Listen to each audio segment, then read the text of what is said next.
बहुत ज्यादा मुश्किल लग रहा है काफी लर्नर्स को, you are not able to get your desired band scores in IELTS, क्या आपके पास कोई और ऑप्शन है? आइल्स एक्चुअली बहुत टफ है, जो कि आपको दिख भी रहा है यहाँ पे।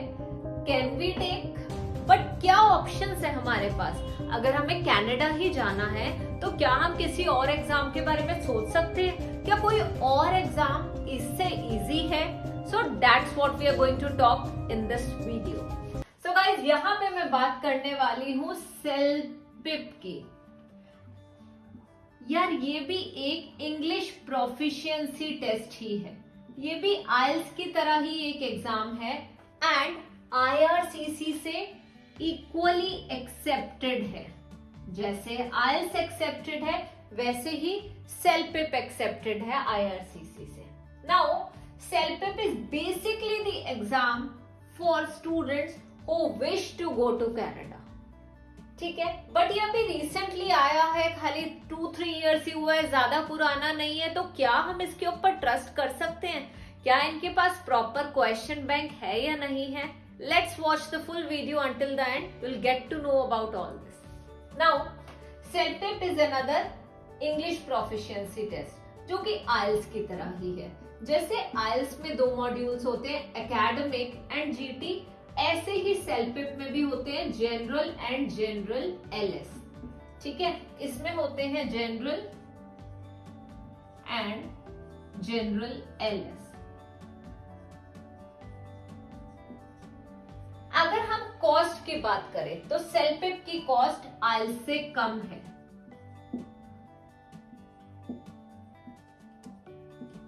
It is below 12K, 12K से कम है सेलपिप की कॉस्ट, अराउंड 12-12.5 हो सकती है, वो चेंज होती रहती है, ठीक है। बट आइल्स की कॉस्ट हमारी ज्यादा है, विच इज अराउंड 15K।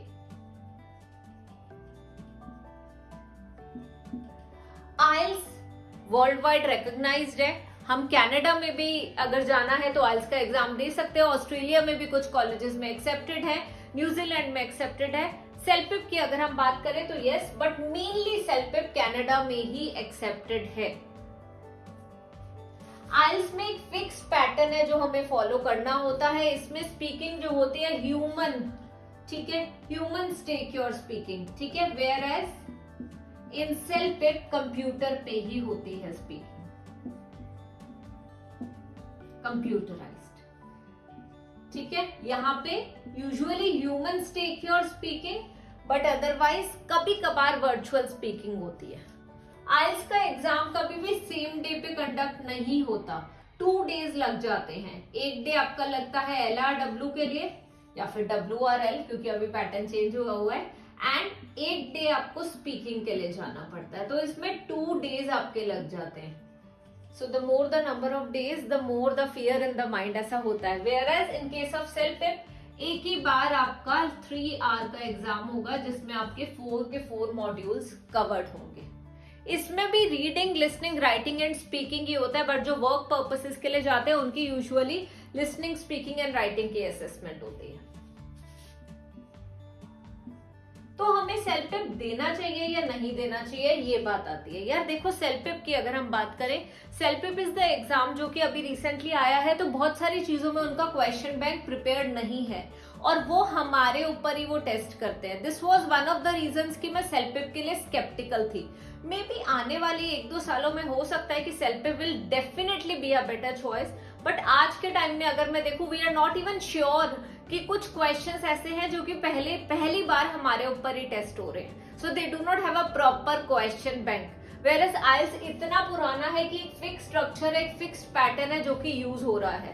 तो डेफिनेटली उस केस में मुझे लगता है कि आइल्स देना चाहिए, but specifically for Canada in the future CELPIP वाला ऑप्शन डेफिनेटली हम लोग ऑप्ट कर सकते हैं।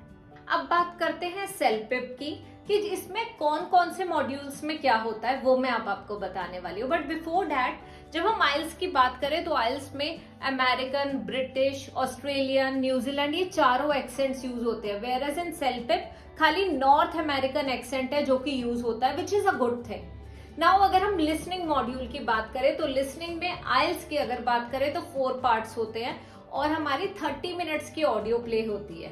एंड 30 मिनट्स में यूजुअली हमारे 10 क्वेश्चंस ईच पार्ट में हमारे होते हैं, multiple choice questions, variety of questions होते हैं जो हमें करने होते हैं।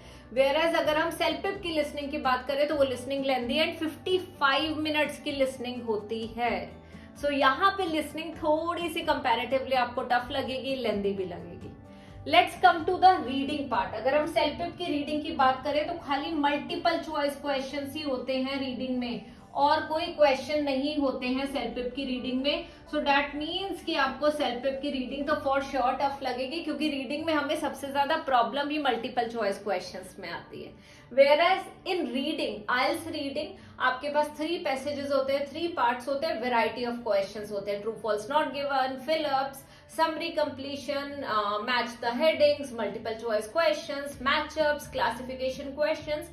So यहाँ पे वैरायटी है, वहां पे खाली मल्टीपल चॉइस क्वेश्चन है, जिससे कि मुझे तो डर लगता है, मुझे लगता है कि आपको भी जरूर लगता होगा। तो सेल्फ पिप की रीडिंग ऐसी है। Now we are going to talk about writing module. CELPIP की राइटिंग में एग्जैक्टली क्या होता है? राइटिंग टास्क 1 यहाँ पे होता है जिसमें कि ईमेल आता है, you have to write an email. Whereas in writing task 2 कभी कभार आपको रिस्पॉन्ड करना होता है उसी ईमेल को, एंड अपार्ट फ्रॉम दैट ऐसा होता है कि सर्वे बेस्ड क्वेश्चंस होते हैं जो कि आपको आंसर करने होते हैं। आइल्स का एक फिक्स स्ट्रक्चर है कि लेटर राइटिंग होती है जनरल के लिए और एकेडमिक लर्नर्स के लिए report writing, and writing task 2 में एसे राइटिंग ही आती है दोनों लर्नर्स के लिए, चाहे वो एकेडमिक हो या GT. Last but not the least, CELPIP की स्पीकिंग की बात करते हैं। तो सेल्फ पिप की जो स्पीकिंग है वो होती है 20 मिनट्स की। इसमें 8 पार्ट्स होते हैं जिसमें computer will ask you a number of questions, कहीं पे आपको रिपीट करना होगा, at times you will have to answer the question, at times you need to read something. So ये है सेल्फ पिप की स्पीकिंग। whereas आइल्स की स्पीकिंग ह्यूमन इंटरैक्शन के बेसिस पे होती है, जो कि मुझे काफी इजी लगती है, बिकॉज अगर आप किसी कोई सामने बैठा हुआ है तो you can speak your heart out, you can speak properly, but computer से बात करना थोड़ा सा डिफिकल्ट होता है। एंड आइल्स की स्पीकिंग खाली 14 मिनट्स में ही ओवर हो जाती है। तो ये था डिफरेंस आइल्स और सेल्फ पिप के बीच में। अब आप मुझे कमेंट्स में बताओ कि आइल्स टफ लग रहा है या सेल्फ पिप, या आप सेल्फ पिप देना चाहोगे अब कि आइल्स से ही कंटिन्यू करोगे। Thank you so much for watching this video. I'll see you in the next video.